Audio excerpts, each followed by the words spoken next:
En politique, le compteur de sympathie d'un candidat s'alimente aussi avec les poignées de main. Et visiblement pour François Hollande, l'avarice ici n'est pas la meilleure alliée. Au rang des alliés justement, il y a le président d'agglomération de Pointe-à-Pitre-Abîme qui fait visiter ce qui fait la fierté de la ville, un centre culturel avec... Autour, il n'y a que des quartiers sociaux. Quartiers sociaux, mais aussi chômage, car en Guadeloupe, près de 57% des jeunes sont sans emploi. Et pour ceux qui en trouvent, d'autres inquiétudes se profilent. C'est pas évident en ce moment de trouver des contrats ici en Guadeloupe.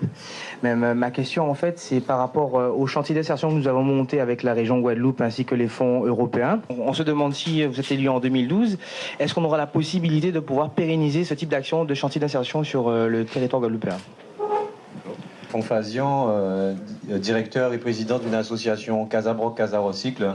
C'est le système en gros Emmaüs en Guadeloupe, donc c'est une recyclerie, chantier d'insertion.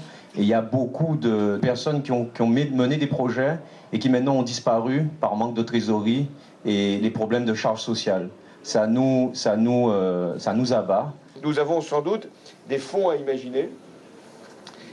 J'y reviendrai tout à l'heure pour le plan économique, mais des fonds à imaginer pour soutenir l'économie sociale et solidaire d'une manière générale sur l'ensemble de notre pays et plus particulièrement en Outre-mer. Des fonds pour éviter le naufrage des entreprises d'insertion et contre le chômage des jeunes, le candidat socialiste promet un plan de sauvetage pour l'Outre-mer. La première mesure, c'est vis-à-vis des jeunes.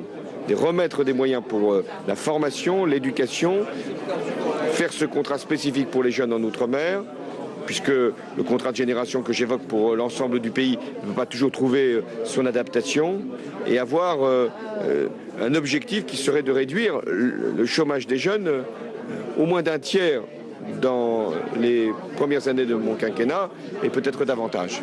Le programme de François Hollande pour l'Outre-mer pourrait bien être dévoilé en février prochain lors d'un grand meeting en Île-de-France.